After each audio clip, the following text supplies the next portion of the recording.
اعوذ باللہ من الشیطان الرجیم بسم اللہ الرحمن الرحیم۔ شروع اللہ کا نام لے کر جو بڑا مہربان نہایت رحم والا ہے۔ پیارے دوستو، روایات کے مطابق حضرت شیس علیہ السلام حسن و جمال، شکل و صورت اور عادات اور اطوار میں اپنے والد حضرت آدم علیہ السلام سے بہت زیادہ مشابہ تھے۔ حضرت آدم علیہ السلام اور حوا علیہ السلام کو آپ علیہ السلام سے بہت محبت تھی، کیونکہ حضرت شیس علیہ السلام کے لیے آپ دونوں نے اللہ سے بہت دعائیں کی تھیں، اسی لیے آپ کا نام شیس رکھا، جس کے عربی میں معنی عطیہ خداوندی کے ہیں، یعنی اللہ کی طرف سے عطا کیا گیا خوبصورت اور خوبصیرت تحفہ۔ پیارے دوستو، آج کی اس ویڈیو میں حضرت شیس علیہ السلام کا مکمل واقعہ میں بتاؤں گی، لہٰذا اس ویڈیو کو اینڈ تک ضرور دیکھیں۔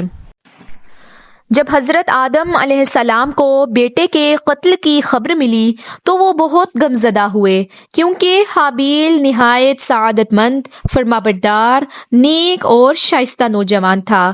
حابیل کی ان خوبیوں کی وجہ سے حضرت آدم علیہ السلام کو امید تھی کہ اللہ کے دین کو آگے بڑھانے کے لیے حابیل ان کا معاون ہوگا۔ حابیل کے قتل کے بعد حضرت آدم علیہ السلام اور حضرت حوا علیہ السلام بہت اداس رہا کرتے تھے اور بیٹے کو یاد کر کے گھنٹوں آنسو بہایا کرتے تھے۔ حضرت آدم علیہ السلام اللہ سے دعا فرمایا کرتے تھے کہ اللہ مجھے ایسی اولاد عطا فرما جو تیرے دین کو دنیا میں پھیلانے میں میری مددگار ہو اور دنیا میں تیری وحدانیت کی علم بردار ہو۔ اللہ تعالیٰ نے اپنے نبی کی دعاؤں کو شرف قبولیت بخشا اور ایک نیک صالح بیٹے کی بشارت سے مبتلا فرمایا۔ چنانچہ کچھ ہی عرصے بعد حضرت شیس علیہ السلام پیدا ہوئے۔ حضرت آدم علیہ السلام اور حوا علیہ السلام ان کی پیدائش پر بے حد خوش تھے۔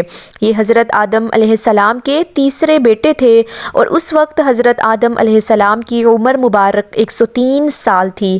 حضرت آدم علیہ السلام کو معلوم ہو چکا تھا کہ آپ کی اولاد میں سے حضرت شیس علیہ السلام ان کا جانشین ہوگا، چنانچہ انہوں نے شروع ہی سے ان کی تربیت پر خصوصی توجہ دی۔ جوں حضرت شیس علیہ السلام بڑے ہوتے گئے، ان کی پوشیدہ صلاحیتیں اور والدین کی تربیت رنگ لاتی رہی۔ حضرت آدم علیہ السلام نے ان کو درس و تدریس اور وعظ اور تبلیغ کے خوبصورت اور منفرد طریقے سکھائے۔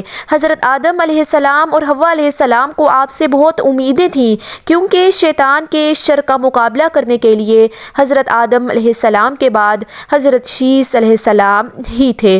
حضرت آدم علیہ السلام کی وفات کا وقت قریب آیا تو آپ نے حضرت شیس علیہ السلام کو اپنا جانشین اور خلیفہ نامزد کیا۔ 960 برس کی عمر میں حضرت آدم علیہ السلام نے وفات پائی۔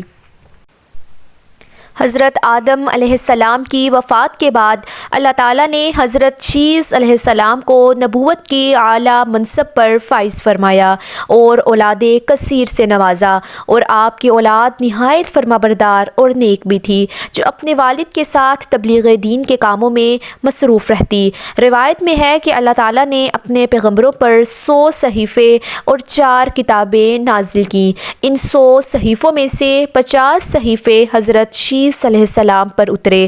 گو کہ قرآن مجید میں جن 25 انبیاء کرام کے اسماء غرامی مذکور ہیں، ان میں حضرت شیس علیہ السلام کا نام شامل نہیں، تاہم حدیث مبارکہ میں ان کے نبی ہونے کا ذکر موجود ہے۔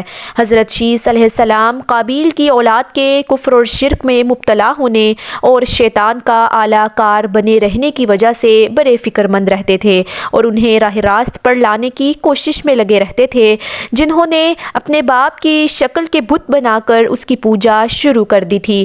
روایت میں ہے کہ دنیا میں موجود تمام انسان یعنی بنی آدم حضرت شیس ہی کی اولاد ہے، کیونکہ حابیل تو محض 20 برس میں اپنے بھائی قابیل کے ہاتھوں شہید کر دیے گئے، جبکہ قابیل کی اولاد شیطان کی پیروکار، اللہ کی نافرمان اور کفر پر گامزن تھی، جسے طوفان نوح میں غرق کر دیا گیا تھا۔ حضرت شیس علیہ السلام لوگوں کو نصیحت فرمایا کرتے تھے کہ سچا مومن وہ ہے جو اللہ کو پہچانے، نیک اور بد کو جانتا ہو، بادشاہ وقت کا حکم بجا لاتا ہو، والدین کے حقوق ادا کرتا ہو اور ان کی خدمت کرتا ہو، صلہ رحمی کرتا ہو، غصے پر قابو رکھتا ہو، محتاجوں اور مسکینوں کے ساتھ حسن سلوک سے پیش آتا ہو، گناہوں سے پرہیز کرتا ہو، مصیبت کے وقت صبر کرتا ہو اور اللہ کی نعمت پر اس کا شکر ادا کرتا ہو۔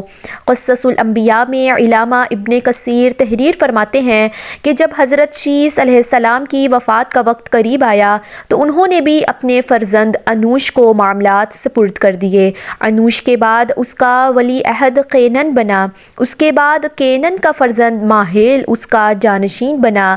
ایرانی اور عجمی لوگ انہی کے بارے میں خیال رکھتے تھے کہ یہ 7 ولایتوں کے بادشاہ بنے، اور یہ پہلے شخص ہیں جنہوں نے جنگلات کا صفایا کر کے شہروں اور قلعوں کی بنیاد ڈالی۔ حضرت شیس علیہ السلام کی وفات 912 برس کی عمر میں ہوئی اور ان سے منسوب مزارات 3 مختلف مقامات ہیں: ایک غزہ، نمبر 2 عراق کے شہر موصل، اور نمبر 3 بھارت میں بتائے جاتے ہیں۔ ان تینوں میں سے کس مقام میں حضرت شیس علیہ السلام مدفون ہیں، یہ اللہ ہی بہتر جانتے ہیں۔